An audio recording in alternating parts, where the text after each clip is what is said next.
We're going to have a bit of a fun session today. We're going to play a little bit. We're going to learn a little bit as well. And hopefully some of you will win a couple of prizes.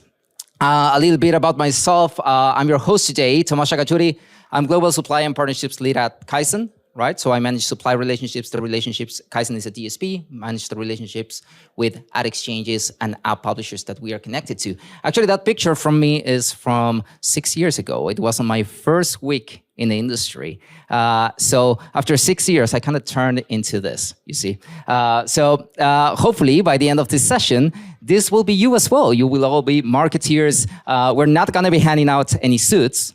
That's for sure, but we have a couple of prizes. So let's talk a little bit about the dynamic today. So everybody is going to win something, whether it's a prize or whether it's a lesson that they're going to be able to take home and make the most of. So don't worry, you won't need to come on stage. This is not like the actual Who Wants to Be a Millionaire. So if you have stage fright, you don't need to worry about that. I only have to worry about that. But you do need to get your phones ready. We're gonna be playing with our phones. If anyone is familiar with Kahoot, we're gonna be using that to play a little bit. So what is this going to be about? We're gonna have 5 questions, right? Starting from the 100 bits question to the 1,000 impressions question, then moving on to the 10,000 clicks question, the 100,000 installs question, and finally the coveted 1,000,000% ROAS question, right? If you don't get the question right, don't worry. We're going to do a bit of a deep dive into each of the questions and kind of explain the answer, why that is, right? And hopefully you guys are going to take something as well with you. But if you do win, and if you do make it to the top 3, we have some mystery prizes for you. So make sure to stay till the end to win some cool prizes that we have in store. Cool, guys. So who's ready to become a marketeer? There we go. Let's get started. So question number 1, get your phones ready. This is the 100 bits question. I'm going to need to do a little bit of switching between the presentation and this. Cool. So ready to start. These are timed questions, and each question has 4 possible answers. So who wants to be a marketeer? Question number 1. How many daily unique users are reachable programmatically in Germany? We have between 10 million and 20 million, between 20 million and 40 million, between 40 million and 60 million, and over 60 million. Getting some answers there. This is a tough question, right? We don't necessarily have access to this data. Between 40 million and 60 million, very good, very good. To the people who answer that. So let's have a look at where we stand. Not only do you need to answer right, but you also need to answer quick because you get more points if you do that. So we have Beata, we have Snake, Mystery Snake, and then we have Maria as well on the top 3. Good job, Eddie, as well. But you're not going to win anything, I tell you. So how do we know this? This is a bit of a difficult question. It's intentional, right? Because when we talk about programmatic data, what we need to remember is that we have a lot of data, right? Like DSPs like Kayzen will receive 3 million daily requests per second, right? Bit requests per second.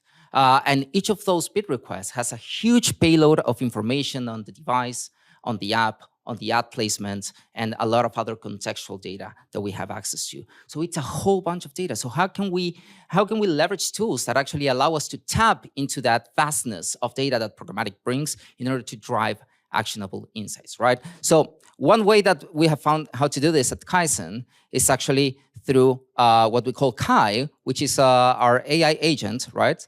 Let me move straight here. Sorry, this is a bit of navigation. So it's an AI agent that we have developed in order to navigate programmatic inventory data, right? This is one of a kind. There's no other out there.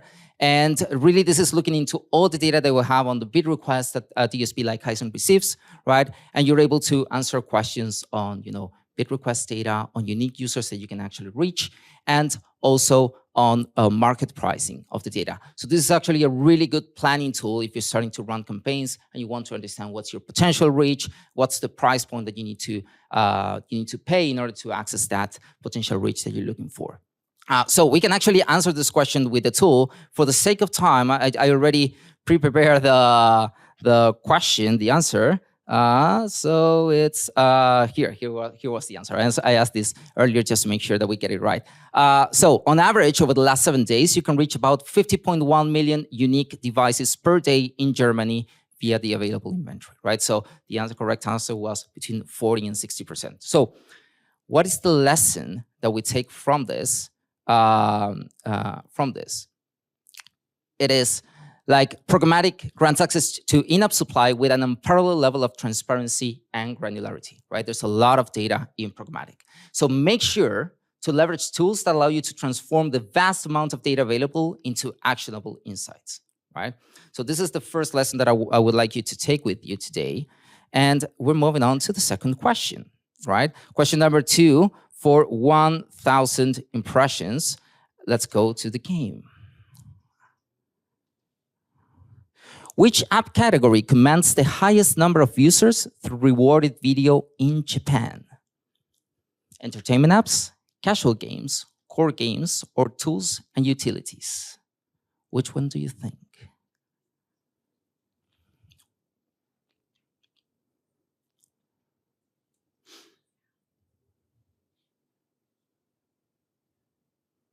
Entertainment apps. So we have people answering casual games, tools and utilities, and the core games. So rewarded video is not very common in tools and utility apps. So usually in tools and utility apps, you're going to find banner.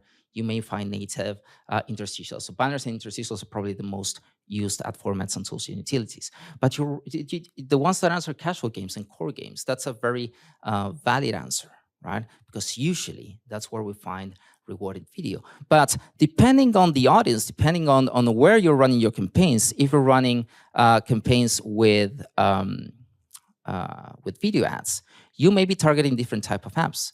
So for example, if we look at Japan and US in iOS, and we compare the reach that we get on the different app categories across the different ad formats, right? So the one on the left right here, this is rewarded video. You're going to see that for Japan, you actually have the highest daily reach, number of daily active users accessible through entertainment apps. Whereas in the US, that's actually core games, casual games, sorry. So why do you think that is? Why do you think Japan is entertainment apps? What is driving that? There you go. Yeah, we have an otaku here on the room. It's the manga apps. There's a lot of manga apps in Japan that actually have a lot of rewarded placements, right? You're reading manga, they're free. But if you want to read one more manga, you need to actually watch a rewarded video ad, right? So that is very common. So now all of a sudden you're running rewarded video, but depending on where you're running your campaign, right? The context in which you're going to find the user, it's going to be entirely different, right? On one end, you have a user that is reading a manga. On the other end, you have a user that is playing a game, right? So you need to take that into account. So one way that you can take that into account is actually with tailoring your creative strategy, right? To depending on the app that you're going to find the user, right? So this is actually a case study that we have with Kayzen and Arcade, right? Where at Kayzen, we developed something that we call smart app categories, right? And smart app categories is a standardized taxonomy of app categories. I don't know if you know this, but one of the issues that we usually have as a DSP is that depending on the app store, right, whether it's the Play Store or the App Store, the categories are entirely different, right? It's not standardized. So what we did at Kayzen was actually standardize that so that our customers can actually, target the app categories that they want across both OSs. And then Arcade, which is a customer of ours, actually did something really cool, right? They were running campaigns for O Organics, which is an organics brand from Albertsons, which is a retailer in the US, right? And what they did is they created playable experiences with the organics brand, right? That actually mimic the playable experience on the app that they're serving, right? So when they're running on music games, right? They have a playable experience that looks like kind of like a Guitar Hero type game, right? Or with catcher games, you can see that it's more like a catcher game, right? So this is very interesting, and you're going to see there on the results. I'm not going to go through each of them for the sake of time, but you're going to see that they actually achieved very good results just by making sure that the creative strategy is tailored to the audience that they're targeting, right? And now if you consider like AI, right, into the mix, this is much easier to iterate, right? This is much easier to create these variations of creatives for the different categories that you have. Cool. So lesson number 2 is make sure you align your creative strategy. And here I'm talking about creative strategy, but really it's your overall campaign strategy. Make sure that you align that with the audiences in order to create personalized ads that drive higher performance. Cool. Moving on to question number 3 for 10,000 clicks. We have I don't know, what do you call the people that that actually make the noise on the cheerers, right? Yeah. Let's move on to question number 3. Oh, let's look at the scoreboard. We didn't look at this. We have Beata in first place, but we also have Jeannie coming in into the top. Eddie, yeah, very good, Eddie. Good sport. Cool. What is the expected CTR on full screen interstitial video?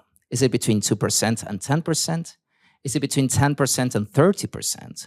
Is it above 30%? Or is it over 9,000?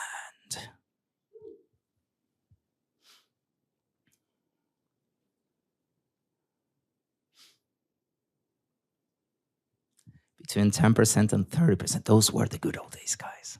Those were the good old days. Are you the only one that actually got it right?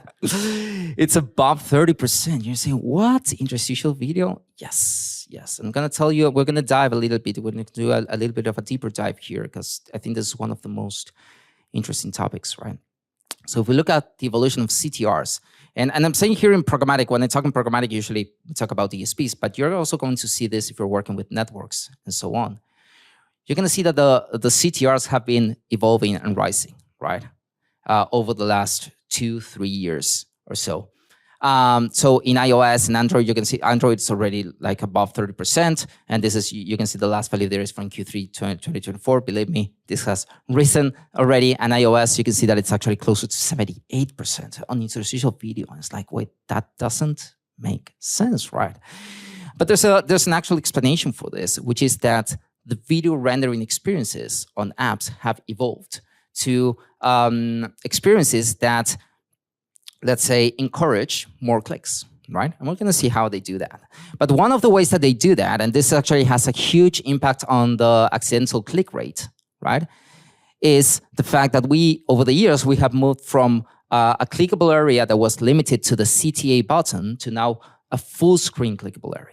Right? So now, no matter where you click on the ad, you're going to get redirected to the App Store, or if you're running a brand campaign, you're going to get to a landing page and stuff like that, right?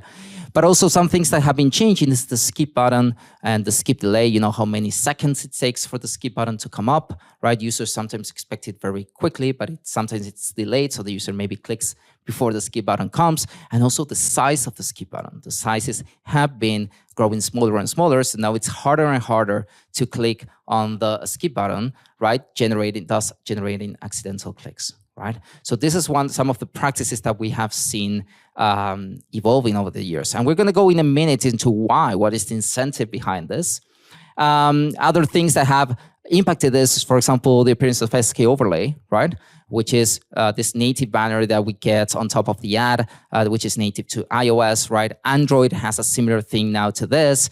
There's also like the store kit view that you get and so on. So one of the interesting things about SK overlay is that exchanges, DSPs, are not able to track clicks that happen on the overlay, right?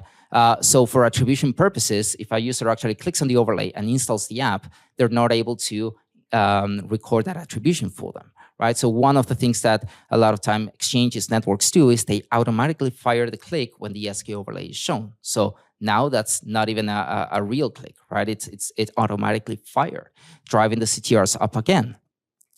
Another thing that we see is the double end card, right? Now you watch the video and either you complete the video or you skip the video, you get the end card, right? Which is usually either static or interactive. And then after that end card, you close that and you get this, which is the double end card. Another opportunity for you to actually click on the ad and install the ad. So maybe the user is distracted. They think that the ad experience is done and they click again because they think it's the game that they're playing, whatever. A click is recorded again, right? So these are all things that incentivizes either users to accidentally, sure, you can have like engaged users that actually want to click and they watch this and say, oh, I might as well try it out, right? But what we do see is that it drives a lot of accidental clicks. Now, what's the incentive behind this is the way that attribution works, right? Attribution is mostly click-driven, right? And all of a sudden, if you have an impression that before would not have a click associated to it, right? It would not have been eligible for attribution. But now if you have like 70% CTRs and stuff like that, 7 out of those 10 impressions now will have a click attributed to them, will have a click associated to them, and now will become eligible for attribution in certain scenarios, right? So the whole incentive behind this is to gain more events attributed, right? And that's why the practice has become to have increased CTRs. I think at some point the industry will have to do something about it, like UA managers, monetization managers, we are gonna need to come together, right, and say, okay, how do we revert this, right? Because it's slightly getting a bit out of hand. But yeah, but lesson number 3, right? So what do we take out of this? The current video rendering experiences lend themselves to high CTRs, right? Adjust your attribution windows accordingly across your channels to ensure fair competition and proper attribution, right? Make sure that you work with transparent partners that tell you, what practices they're doing and so on in terms of CTR, what you can expect, so you can make the proper adjustments on the attribution side, okay? Another thing that you can actually leverage as well, which is really cool, is interactive ads, right? HTML ads, especially like interactive end cards. That wasn't me. Interactive end cards, right? Why? Because if you're interested in tracking engagement, the click now, it's no longer a trustworthy engagement signal, right? Because there's a lot of accidental or auto-generated clicks. So having interactive ads can actually help you track engagement, right? Because you're now able to track all the interactions that the user has with either a playable ad or a quiz type ad and so on, and you can actually use that in your favor to measure true engagement. Okay, cool. So almost there. We're almost there. Question number 4 for 100,000 installs. This lovely number. Let's move on. So first of all, let's see where we stand. Beata, Eddie, Snake, Ginny. Cool. So we have a UA campaign. We're going to do some math. UA campaign scenario. We have $200,000 of spend, 4 million impressions, a CTR of 10%, and a conversion rate, which is conversions over clicks, of 5%. What is the CPA?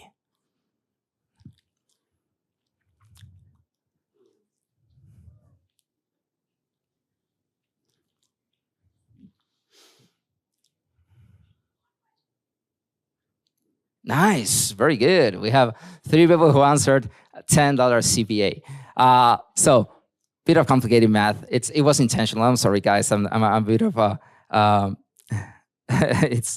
That wasn't very nice of me. But let's go very quickly onto how that was calculated, right? So we have our conditions here that were given. So we want to calculate the CPA, right? The CPA, remember, this is the spend divided the conversions, right? We have the spend, we're missing the conversions. So how do we calculate the conversions? So first of all, we take the number of impressions and we calculate the number of clicks by multiplying the number of impressions times the CTR. And we obtain 400,000 clicks, right? And now we take the conversion rate, which was 5%, which is the conversions divided clicks. So we take the number of clicks, we multiply that by the conversion rate, and we get 20,000 conversions. So now we have the number of conversions, we have the spend, we divide one over the other, and we get a $10 CPA, right? It's such a good thing that we don't need to do this on a day-to-day basis, right? Like we usually have platforms that do these calculations for us, right? But I wanted to show you how, if you have the data, if you have like that granularity of data that programmatic provides, you can actually see where your performance is coming from. Is it coming because my conversion rate is really high? Is it coming because I'm buying cheap, right? I'm buying a lot of impressions cheap. So where is this coming? Is it coming from very high CTRs, right? So ideally, you want to work with platforms that provide not only the transparency around the data, right? Like a dashboard that actually has all the data for you to analyze and so on. Even if you're running like on a managed service basis, right? If you're working on, for example, with a DSP on a managed service basis, make sure that they give you access to the dashboard, to give you access to the data so you can actually see how the campaigns are running, because there's always a way to run the campaigns in a smarter way. So a couple of things that you should expect from platforms that you're working with, if you're working programmatically, is like, for example, bid shading algorithms. Bid shading algorithms, given that real-time auctions are run on a first auction basis, right? The first price auction basis, right? Meaning that the one who bids the highest wins, and that is the price that you pay. It is important to have a good bid shading algorithm to avoid overpaying, right? So bid shading algorithms try to estimate what's going to be the second price and bid a little bit over that, right? So that allows you to reduce the CPMs that you're actually paying. CPC optimization, CPI optimization, CPA optimization, depending on your objective. Make sure that there's an algorithm behind it that is actually driving that, and you don't need to do all the calculations, right? Depending on your targets. Creative rotation, right? You're probably going to upload a lot of creatives. You want a platform that actually, tests out the different creatives that you have, right? Finds the one that are performing the best and allocates more budget to those creatives. And finally, auto blacklisting, if you find apps that are not performing, or just apps that maybe show fraudulent behavior, right? You probably want to have some sort of auto blacklisting that identifies these apps and blocks them altogether, right? So just a couple, another use case, another case study that we have with Liga Stavok. Liga Stavok is a sports betting app, very well known in the CIS region, right? So Liga Stavok approached us, Kayzen, to scale their user acquisition. They needed to scale their user acquisition strategy like really, really fast while keeping their targets, right? And we're actually, with the algorithms that we have in place and all the tools that we have in place, we're able to hit the target CPA within 2 weeks of launch, scale monthly UA volume by 6 times, and maintaining the target CPA at all times. So this case study is actually in our page if you guys want to check it out.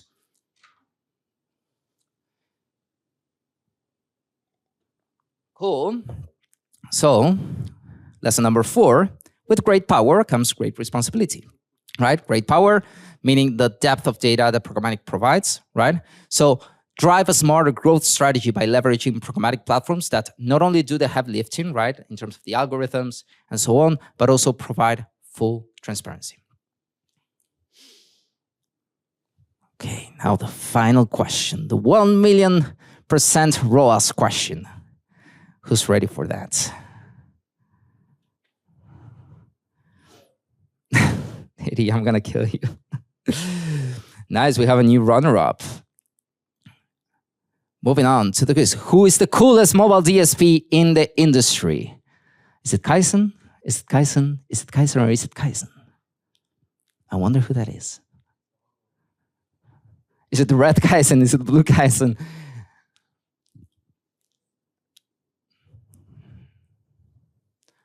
Everyone got it right.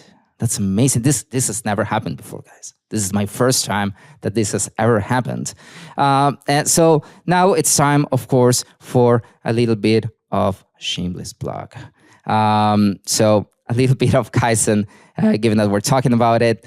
You guys are talking about it. You selected it, right? So let me tell you a little bit more about Kayzen. Kayzen is a mobile-first programmatic DSP. Right, we built to empower performance marketers based on the pillars of transparency, control, and performance. Right, we're trusted by top apps, agencies, and brands to grow through acquisition, retargeting, and brand performance. So whether you're running on a managed service basis, whether you're running on a self-serve basis, actually Kayzen was the first self-serve DSP out there. No matter, it's about like taking control of your growth with smarter programmatic advertising, right? So if you guys want to know more about Kayzen, right, can meet us at booth 16, or you can talk to Eddie right here, you can talk to Felice, you can talk to me at any time. We're happy to help you. We're happy to help you do that. Hold on. I have a heartfelt message first. So you can see that one of the values for Kaizen is actually empowerment, right? And for us, that's very tied with our mission at Kaizen of democratizing programmatic advertising. So that's why we put a lot of effort in terms of programmatic education and make sure that not only we're able to have a fun session, or at least I try to make it fun for you guys, but also try to make sure that you guys are taking something with you, right? Try to learn a little bit more about programmatic, or take home a strategy that you can take with you. So hopefully everyone feels like a winner. Hopefully everyone learned something new today. But going back to the game, like Toretto said on Fast and Furious, doesn't matter if you win by an inch or a mile, winning's winning. So let's see who the winners are.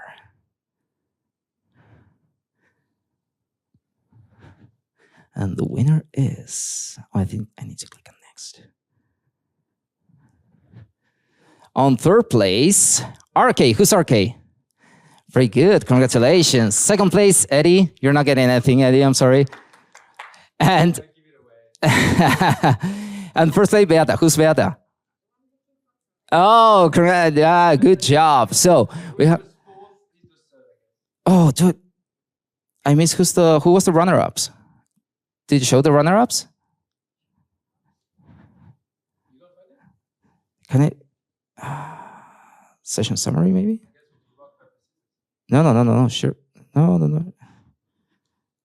Where can I look at the podium? Do you know, Felice? Yeah, thank you, guys. This is live TV. For different questions, view podium, here. So let's give out a couple of prizes. So RK, first of all, to you, you're getting a nice Kaizen bag and you're getting an AirTag. Congratulations, good job. Give it up for her, come on. Eddie, runner-ups, who's Snake and who's Axel? So Snake, you're actually fourth. So now, given that I'm taking Eddie out, oops. Okay, sorry, man. Snake, here you go. Congrats, man. We have an AirTag for the runner-up as well. And Beata, who was on first place, we have very beautiful AirPods for you. Congratulations, good job. Great job. Okay, guys, thank you very much. I hope you had fun. Sorry? Yeah, we should do a photo with everyone. That's a great idea, Felice. But I hope you all had fun. Hope you learned something. And if you didn't, hope you earned a prize. Yeah, I hope to see you around soon. Remember, if you want to talk more, we're at booth 16, but I'll see you around the show floor. I'm not gonna be wearing the suit. I'm taking this out at the moment that I can. But, I take every chance that I can to be a little playful. So thank you very much, guys, everyone, for attending.